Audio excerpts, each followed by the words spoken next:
Hey there! Today, I would like to tell the story of a child who developed into a great artist despite being treated badly by everyone. Ishan is an 8-year-old imaginative kid, widely known as a troublemaker among his mates, and by the looks of his report card, he will have to repeat the same grade again. In contrast to Ishan, his elder brother Johan is an ideal student. He plays tennis and is competing in the upcoming Interstate Tennis Championship.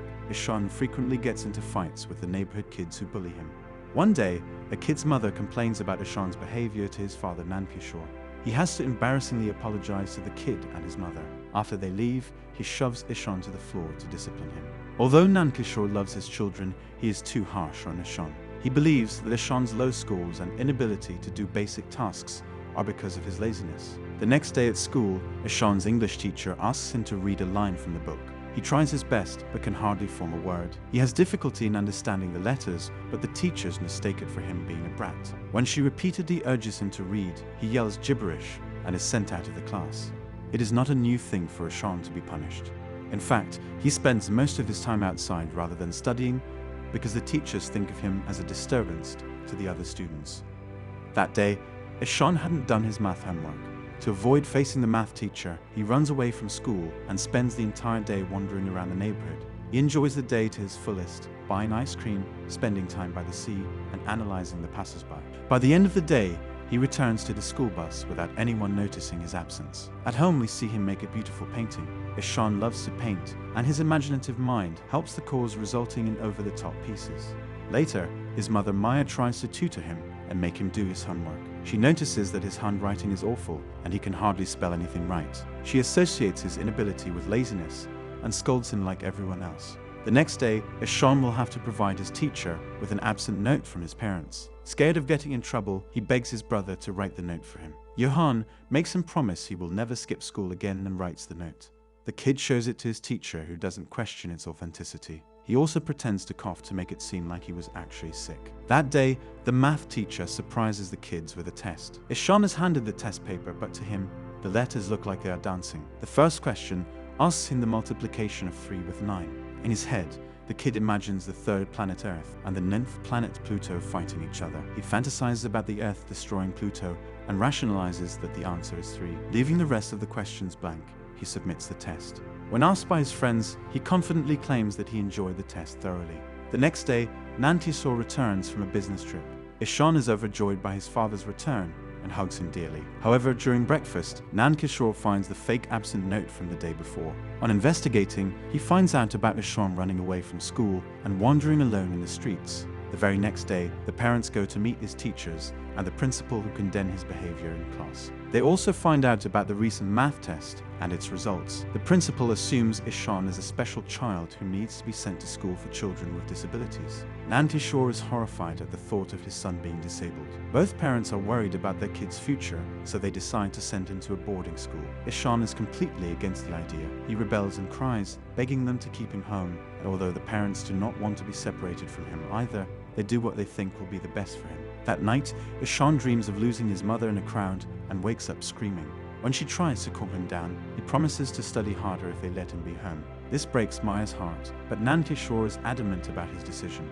The day finally comes when Ishan is taken to the boarding school in the countryside. He will have to share a dorm with other children and will only be allowed to meet his family once a month. It is a nightmare for the 8-year-old who has never been away from his home. The hostel warden welcomes him by declaring that his old ways won't be tolerated here. After touring the school, the family leaves with a heavy heart. Ishan just watches their car drive away with teary eyes. He stays like that for several minutes, even after the car vanishes from his view. When it starts to get dark, he walks inside the hostel while still crying. He doesn't talk to anyone and hardly eats dinner. At night, when he cannot sleep, he goes to the bathroom and cries quietly, missing his mother. Meanwhile, Maya reaches home and goes through Ishan's belongings. To her dismay, she finds a flipbook of him being taken away from his family. The book breaks her heart as she realizes how much the kid dreads being away from them. In the hostel, Ishan struggles to do normal things like tying his tie and shoelaces. On his first day, the Hindi teacher, Mr. Tiwari, makes him sit on the first bench with the class topper, Roshan. The teachers soon realize that Ishan isn't normal. He hardly pays attention in class and is physically punished by his art teacher. Nothing changes from how he was in the previous school.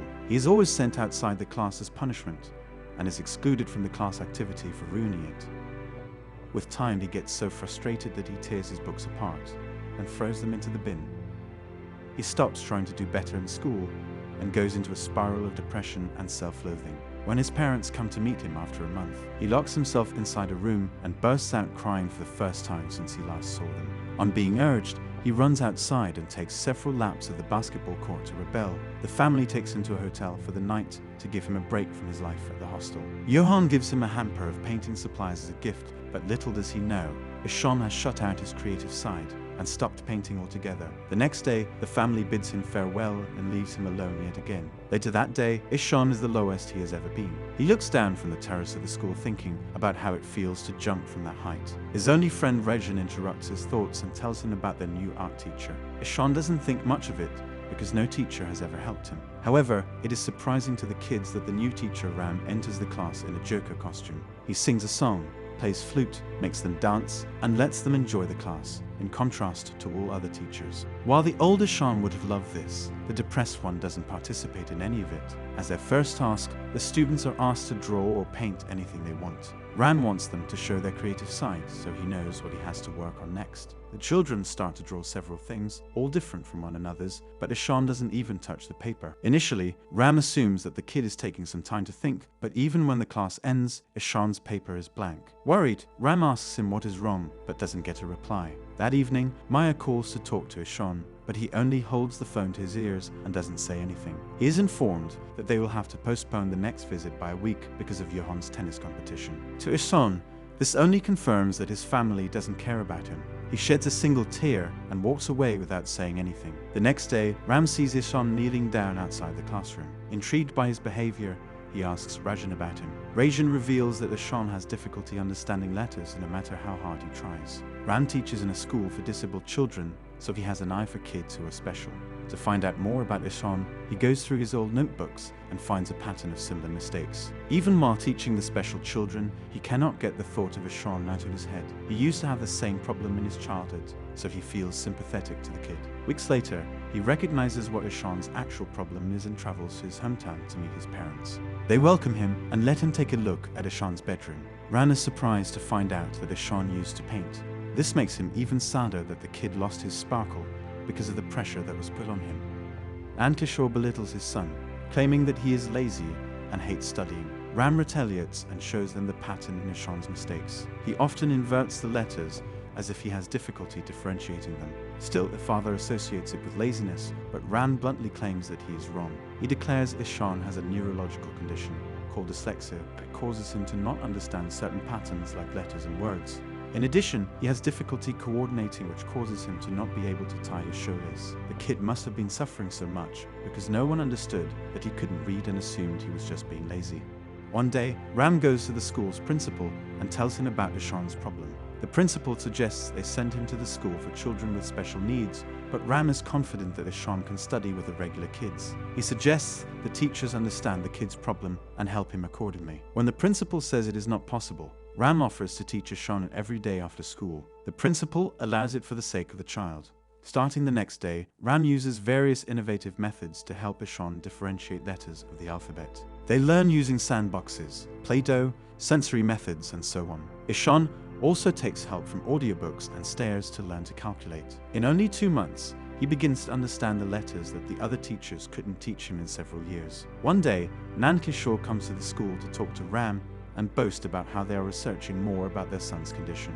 He wants Ram to know he is not an absent father and is proud to be the way he is. Ram, on the other hand, blames the father for being the reason the kid lost self-confidence, which even Nan Kishore cannot deny. On his way out, he sees Ishan trying to read from the notice board. Regretful of unknowingly hurting his child, he tears up and cannot get himself to face him. A few days later, Ram organizes a painting competition for both teachers and the students of the school. Everyone gathers in the amphitheater and participates. Ishan uses the painting supplies that he was gifted by his brother for the first time. The competition starts and everyone gets busy drawing.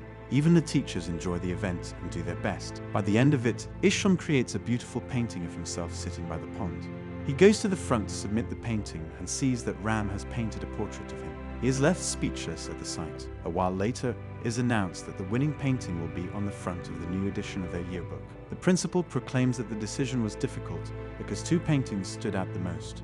Ram's and Ishan's. In the end, Ishan is declared the winner, while the second prize goes to Ram. The crowd erupts in cheers. For the first time in his life, Ishan feels recognized for his talent. He cannot help but cry and runs to his teacher to hug him. In the last scene, Maya and Nankishore come to the school for the end of the year parent-teacher meeting. The principal boasts about Ishan's talent, showing them his painting on the front of the school's yearbook. Unused to the new attention, the parents are left shocked. The principal also praises Ram for doing a great job teaching the kid in the way he needed it. Later, the parents meet Ishan's teachers, who show them the report card and compliment the kid's undeniable progress. Outside, the couple watches their son playing and cry tears of happiness. Nankishore thanks Ram for helping Ishan and apologizes for his behavior. Lastly, Ishan bids farewell to Ram and goes back to his hometown for a vacation. Subscribe for more videos like this, turn on the notification, and leave a like to help the channel out. Thanks for watching.